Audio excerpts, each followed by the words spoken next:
अच्छा, तो analysis of variance क्या होता है और हम किस टाइम पर यूज कर सकते हैं? ठीक है, तो for example 5 analyst are determining calcium by a volumetric method, is there a difference in result? तो क्या कहना चाह रहे हैं कि हमारे पास 5 डिफरेंट एनालिस्ट हैं, 5 लोग हैं जो एक ही वॉल्यूमेट्रिक मेथड से कैल्शियम फाइंड आउट कर रहे हैं, तो क्या उनके जो रिजल्ट्स हैं उसमें कोई डिफरेंस होगा? नेक्स्ट क्या चीज है कि will 4 different solvent compositions have differing influences on the yield of chemical synthesis? Next क्या चीज वो कह रहे हैं कि अगर तो हमारे पास सॉल्वेंट कंपोजिशंस डिफरेंट हैं और हम कोई रिएक्शन परफॉर्म कर रहे हैं, तो वो डिफरेंट सॉल्वेंट कंपोजिशन की वजह से क्या हमारी जो केमिकल सिंथेसिस की यील्ड है, जो प्रोडक्ट की अमाउंट है, उसकी अमाउंट में कुछ डिफरेंस होगा या नहीं होगा? नेक्स्ट ये है कि are the result of manganese determination by 3 different analytical methods different? कि अगर तो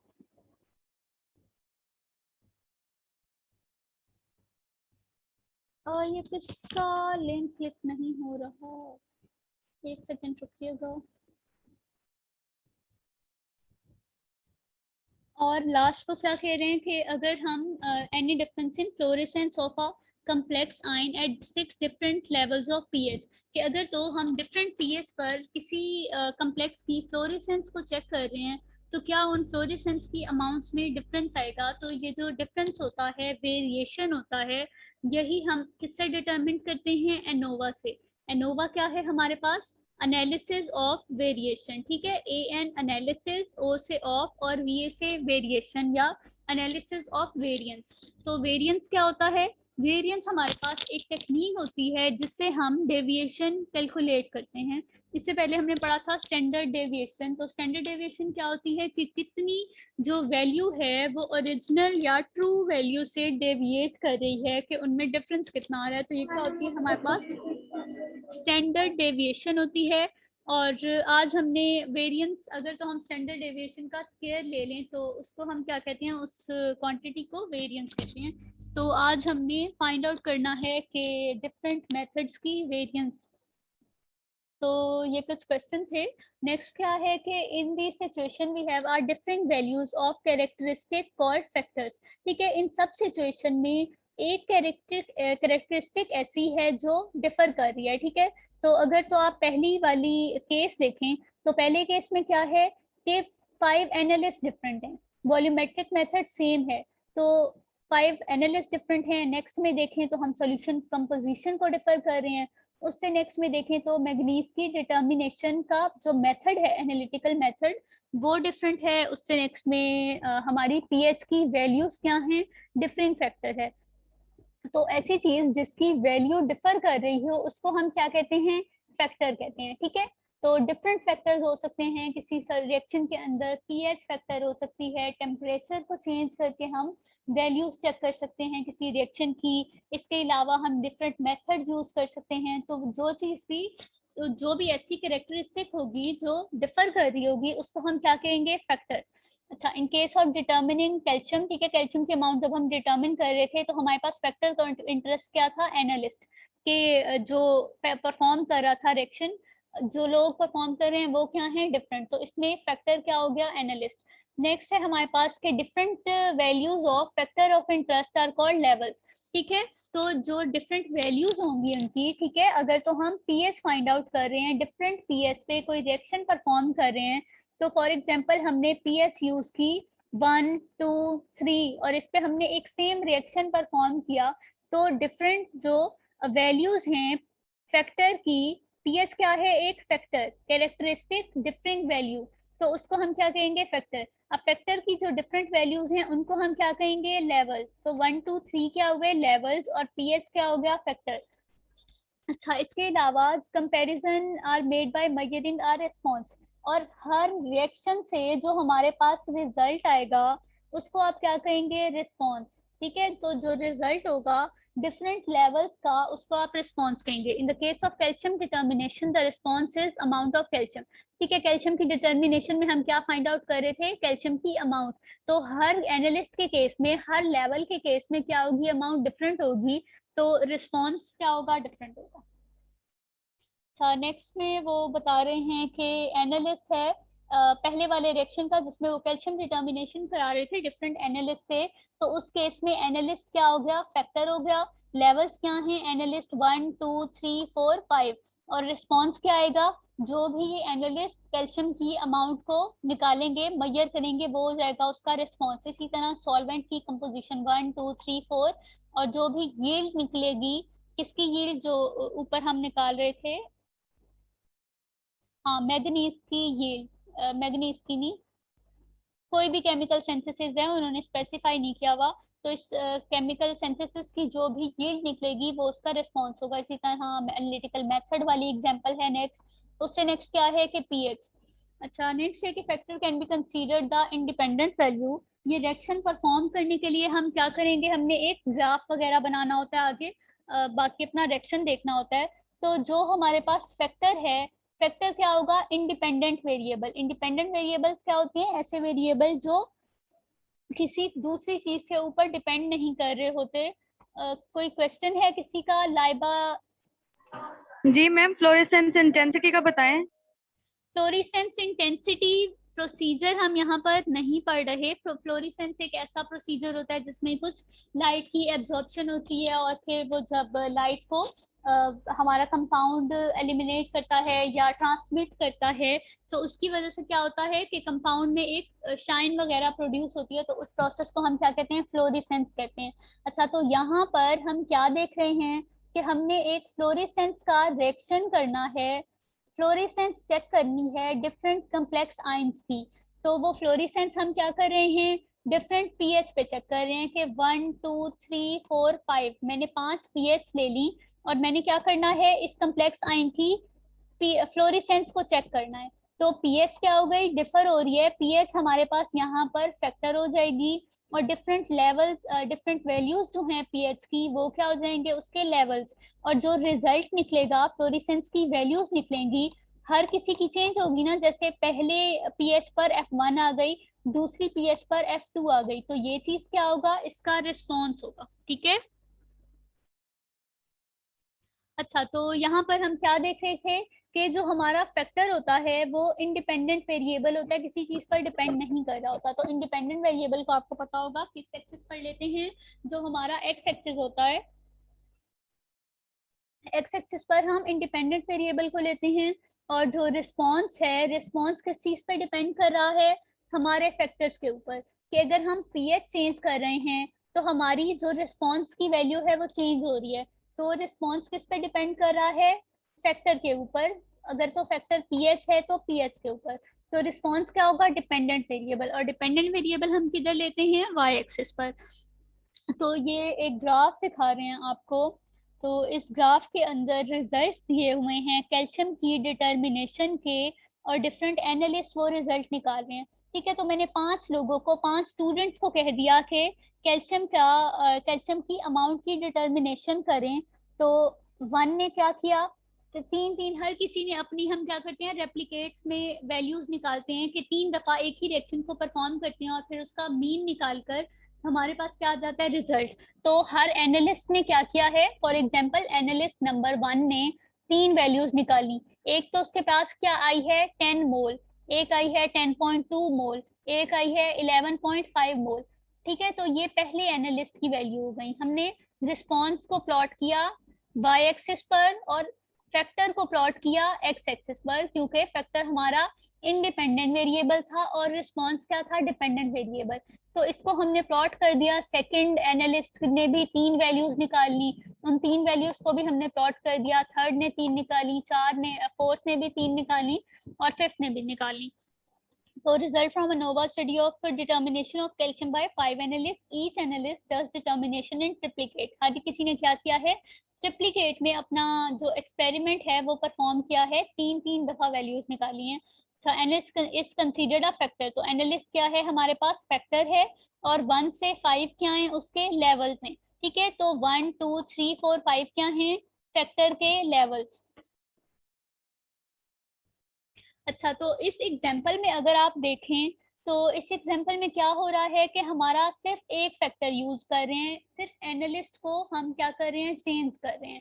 तो ऐसे एनालिसिस ऑफ वेरिएंस को हम कहते हैं one way analysis of variance, ठीक है, वन वे अनोवा, जिसमें हम सिर्फ सिंगल फैक्टर निकालते हैं। लेकिन अगर कोई हम ऐसा एक्सपेरिमेंट परफॉर्म करें जिसमें एक से ज्यादा फैक्टर्स हों, मतलब हम एनालिस्ट को भी डिफर कर रहे हैं, चेंज कर रहे हैं, इसके अलावा हम रिएक्शन की पीएच को भी चेंज कर रहे हैं, टेम्परेचर को भी चेंज कर रहे हैं, तो जितने फैक्टर्स भी हमारे रिएक्शन के ऊपर कोई इन्फ्लुएंस डालते हैं जिनकी वजह से रिस्पॉन्स चेंज हो सकता है, ठीक है, हमने वो फैक्टर्स ले लिए। तो ऐसे फैक्टर्स जो एक से ज्यादा होते हैं उसको हम क्या कहते हैं, टू वे एनोवा, ठीक है। तो take triplicate result for each analyst to be rumble random samples in ANOVA factor levels are often called groups, ठीक है। तो जो लेवल्स होते हैं, ठीक है, तो जैसे ये लेवल हो गया, इसको हम क्या कहेंगे, एक ग्रुप कहेंगे।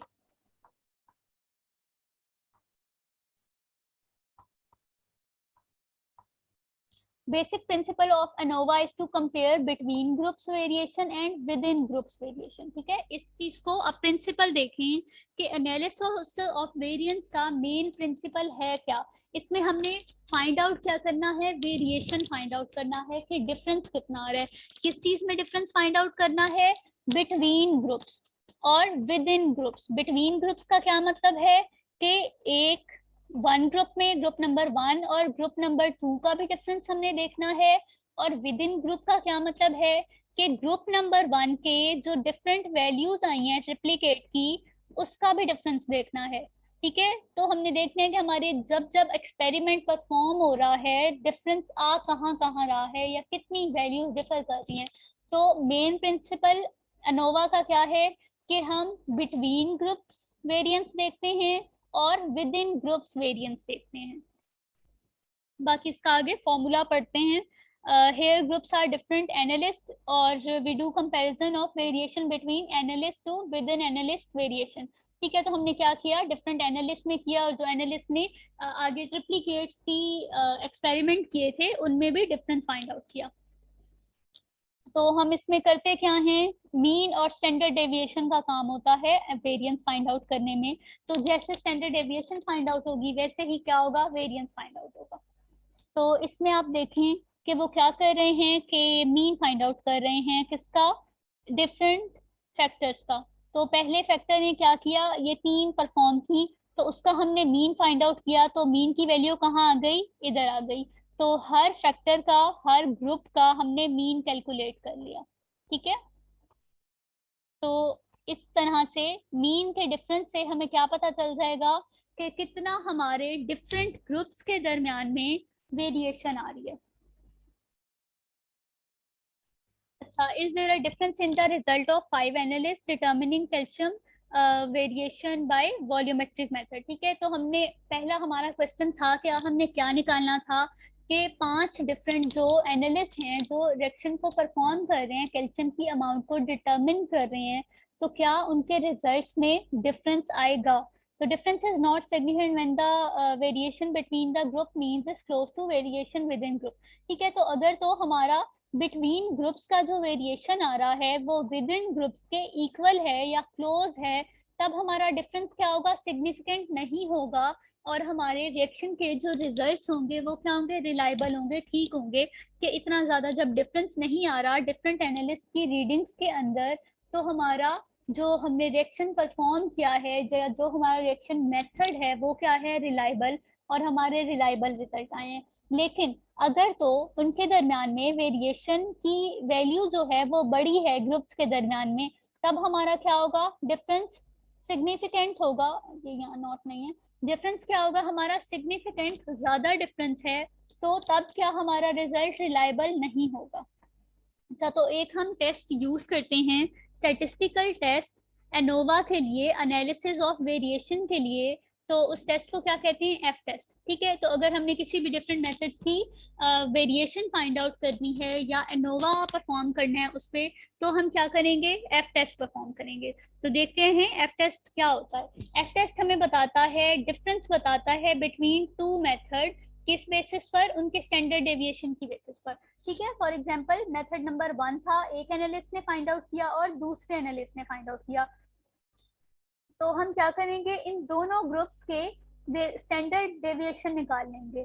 तो जो एफ टेस्ट है ना, हमें हमें डिफरेंस बताता है इन दोनों के स्टैंडर्ड डेविएशन के दरमियान में रेशो को, रिलेटिव रेशो देखकर हमें बता देता है कि आइदर हमारे जो रिजल्ट्स हैं वो रिलायबल हैं या नहीं है। तो नेक्स्ट क्या है कि ratio of variance of two method. होता क्या है, एफ किस तरह परफॉर्म करते हैं कि जो हमारे पास दो मेथड्स हों वेरिएंस के, हम उनकी रेशो ले लेते हैं। F is equal to S1 square और S2 स्क्वायर। S1 स्क्वायर क्या है, स्टैंडर्ड डेविएशन का जब हम स्क्वायर लेते हैं तो उसको क्या कहते हैं, वेरिएंस। ठीक है, स्टैंडर्ड डेविएशन का क्या फॉर्मूला होता है, S is equal to X I minus X bar, उसका होल का स्क्वायर ले लेते हैं और साथ में सिग्मा ले लेते हैं ओवर अंडर रूट एन, शायद आ जाता था n-1 आ जाता है और टोटल अंडर रूट होता है। फिर हम अगर इस पे दोबारा से स्क्वायर ले लें तो स्क्वायर रूट को कैंसिल कर देते हैं और हमारे पास क्या चीज आ जाती है, वेरिएंस। ठीक है, तो स्टैंडर्ड डेविएशन के फॉर्मूले का जब हम स्क्वायर ले लेंगे तो हमारे पास क्या चीज आ जाएगी, वेरिएंस। तो एफ टेस्ट में हमने क्या करना है, दो मेथड्स का आपस में स्टैंडर्ड डेविएशन निकाल कर उसको डिवाइड कर देना है, उनकी रेशियो ले लेनी है। S1 स्क्वायर पहले मेथड का स्टैंडर्ड डेविएशन, S2 स्क्वायर दूसरे मेथड का स्टैंडर्ड डेविएशन कह लें या आप वेरिएंस कह लें। ठीक है, तो दूसरे मेथड का वेरिएंस और पहले मेथड के वेरिएंस से हमने रेशो ले लेनी है। और आपने जिस भी मेथड का स्टैंडर्ड वेरिएंस ज्यादा आ रहा हो, बड़ी वैल्यू हो जिसकी, वो उसको आपने S1 रखना है।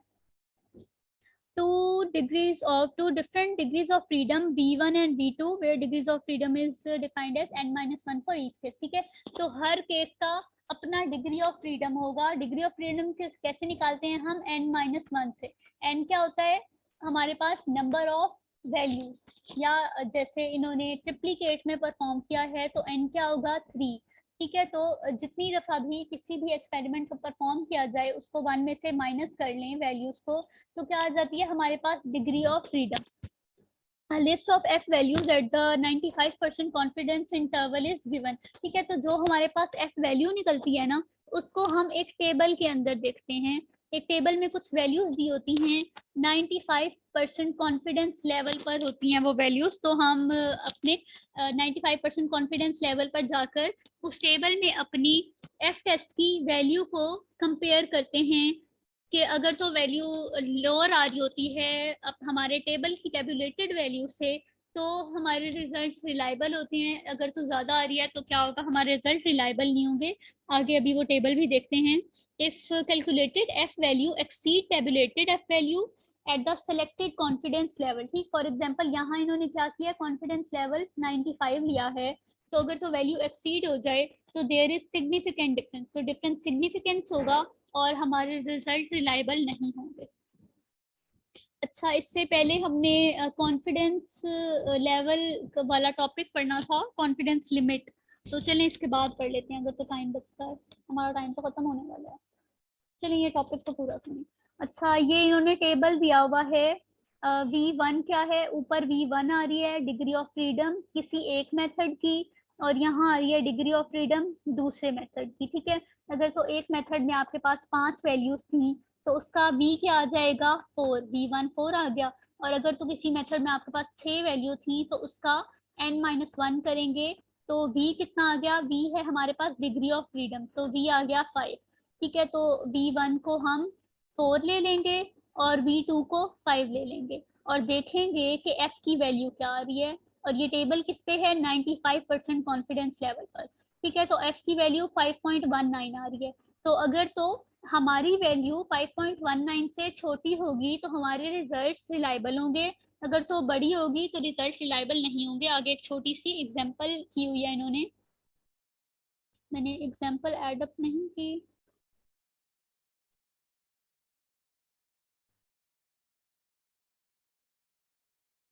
चलें, वो शायद मैं स्लाइड ना एग्जांपल की ऐड अप करना भूल गई हूँ। तो वैसे भी हमारा ना टाइम अप हो गया है तो हम इसकी एग्जांपल क्लास में कर लेंगे, या क्योंकि आपके जो इंस्टीट्यूट हैं वो खुल रहे हैं।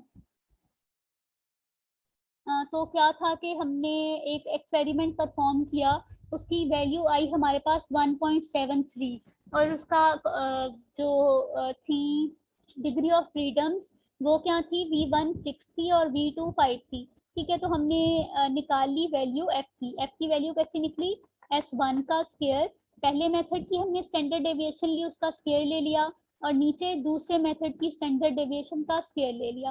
ठीक है, तो इससे हमारे पास एफ की वैल्यू क्या निकल आई, 1.73।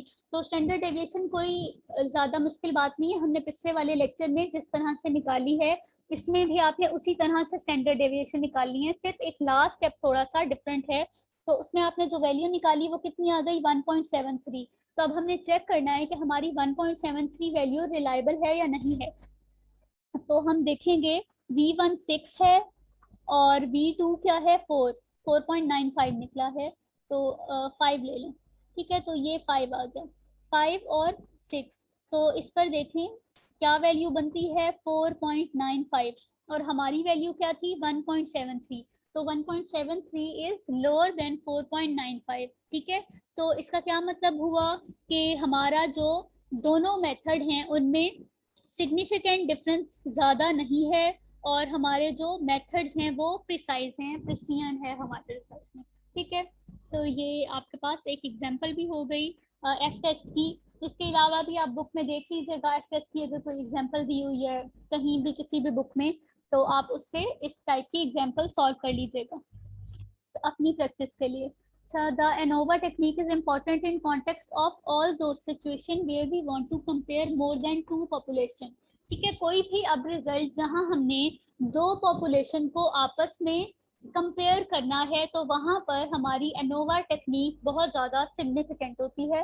फॉर एग्जांपल वो कह रहे हैं कि आपके पास डिफरेंट वैरायटीज हैं सीड की, तो आपने क्या करना है, चेक करना है कि कौन सी वैरायटी से ज़्यादा बेहतर क्रॉप आई, ताकि आप नेक्स्ट सीजन दोबारा से वो अच्छे वाले सीड यूज कर सकें।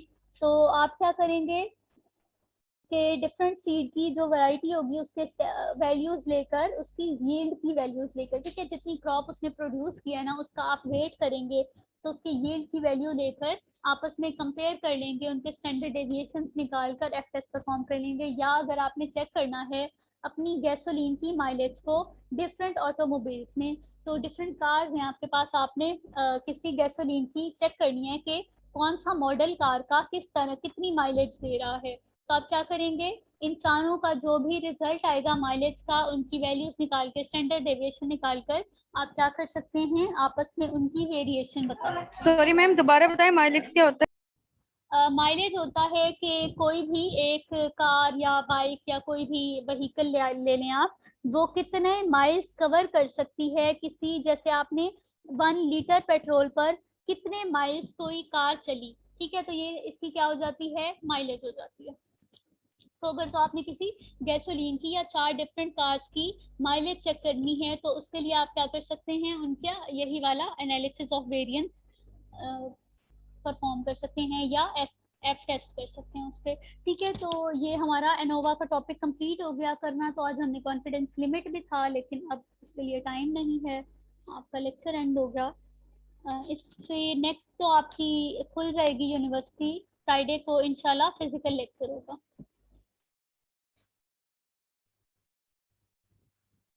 मैम जी, मुल्तान बंद है अभी, मुझे लगता है। मुल्तान अभी भी बंद है? मैम छुट्टियां तो 30 सितंबर तक बढ़ेंगी। पता नहीं, मुझे नहीं पता ठीक से, वैसे मैंने तो यही सुना था, भूल गया है।